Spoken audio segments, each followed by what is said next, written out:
Olá! No vídeo de hoje vamos tratar do artigo 134 do Código Tributário Nacional, dedicado à responsabilidade de terceiros. Aqui já estamos falando de pessoas que não sucedem o contribuinte na posição de titular de direitos e obrigações, como é o caso do herdeiro, como é o caso da pessoa jurídica decorrente de fusão, incorporação, transformação, que são as hipóteses mencionadas nos artigos 131 e 132, ou do 133, quando nós temos um empreendimento econômico que sucede outro na exploração de uma atividade, que é o caso do artigo 133. Mas no 134 nós já temos situações em que terceiros respondem juntamente com o contribuinte pelas obrigações tributárias causadas ou que o contribuinte fez que nascessem, das quais o contribuinte é o sujeito passivo originalmente. O artigo 134, interessante perceber que ele se reporta a uma responsabilidade e a uma aparente contradição no seu caput, porque ele diz que nos casos de impossibilidade de se exigir o tributo do contribuinte, respondem solidariamente com este.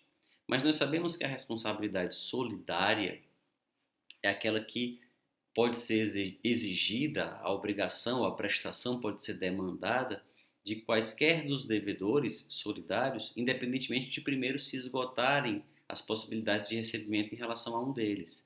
Então não é preciso primeiro cobrar de um para depois cobrar de outro. A responsabilidade que exige isso, que primeiro se cobre de um para depois se cobrar de outro, é a responsabilidade subsidiária. A responsabilidade solidária não. Então, quando ele diz, nos casos de impossibilidade, respondem solidariamente, isso parece uma contradição. Parece haver uma contradição nos próprios termos do caput do artigo 134.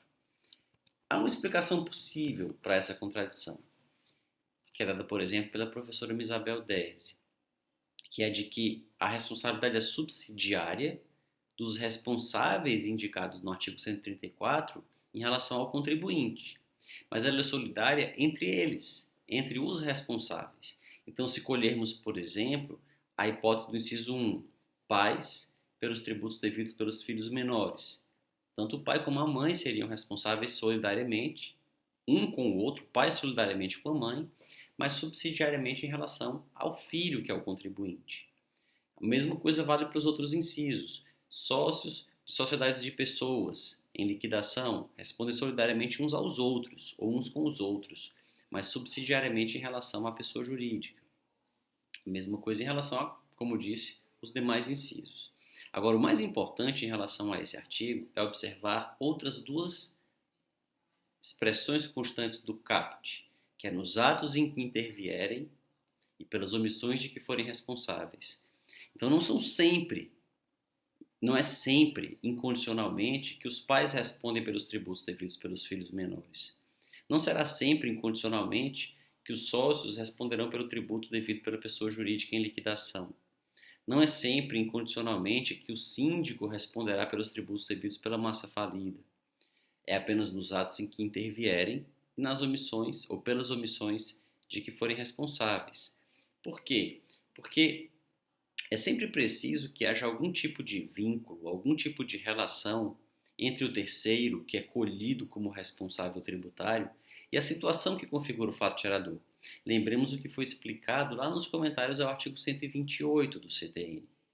Então, não é qualquer pessoa que pode, por lei, ser responsabilizada pelo débito de qualquer outra pessoa. É preciso que haja um vínculo do terceiro, do responsável, com o fato gerador, ou com a situação que configura o fato gerador.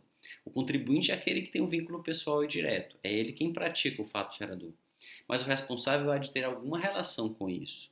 Então, no caso de pais, em relação aos tributos devidos pelos filhos menores, imaginemos a situação dos filhos menores que realizam fatos geradores, porque são donos de imóveis que estão alugados, porque têm rendimentos quaisquer que devem ser tributados, e quem deve cuidar disso pelo filho é o pai. Embora a obrigação seja do filho, a capacidade tributária passiva independe da capacidade jurídica, da capacidade civil, mas o filho, criança ainda, ele não tem como fazer sua própria declaração de imposto de renda. O pai deve fazer por ele. E o pai não faz. E, eventualmente, o pai usa os recursos obtidos pelo filho para outras finalidades, esses recursos se acabam. Quando o fisco vai cobrar o tributo, o filho já não tem mais patrimônio. Nesse caso, ele pode exigir dos pais, porque foram atos praticados pelos pais de forma culposa que levaram, ou que incorreram, ou que ensejaram o não recolhimento do tributo. E aí eles respondem por esses atos, nos atos em que intervierem ou pelas omissões de que forem responsáveis. O mesmo vale para todos os demais incisos. E é importante ter atenção a isso, como disse, sobretudo pela alusão que o artigo 134 faz a síndico em relação a tributos devidos pela massa falida. Então, imagine que uma massa falida, por definição, ela não terá patrimônio para saldar todas as suas dívidas. Então, é bem provável que ela não possa recolher todos os tributos devidos por ela. Quem seria síndico em sã consciência numa situação assim, se o síndico respondesse sempre que a pessoa jurídica falida por ele administrada não pagasse os seus tributos? Então é apenas nos atos em que intervierem ou pelas omissões de que forem responsáveis, os síndicos. Então imaginemos a situação em que a massa falida tem ainda algum patrimônio, precisa pagar suas dívidas e o síndico, por um ato culposo, comete o equívoco de pagar primeiro dívidas que não preferem a dívida tributária. Digamos que ele paga primeiro um débito trabalhista acima do limite de 150 salários mínimos por credor. Digamos que ele paga primeiro um débito de um credor privado, um fornecedor qualquer. Não é um débito que prefira ao tributário. Esse débito é pago primeiro. Esse débito que não preferiria por lei ao tributário é pago primeiro. O síndico faz esse pagamento indevidamente não porque o pagamento não seja devido, mas é indevido fazê-lo à frente do tributário. E o síndico ainda assim o faz. Depois, quando chega a vez de pagar a fazenda, já não há mais recursos. Não há mais recursos não apenas porque a pessoa jurídica faliu. Não há recursos porque, além de falida, aqueles recursos que havia que poderiam ser usados para pagar o tributo foram usados indevidamente para o saldo de outra dívida. Indevidamente porque em contrariedade à lei que dispõe sobre a ordem de preferência dos créditos na falência.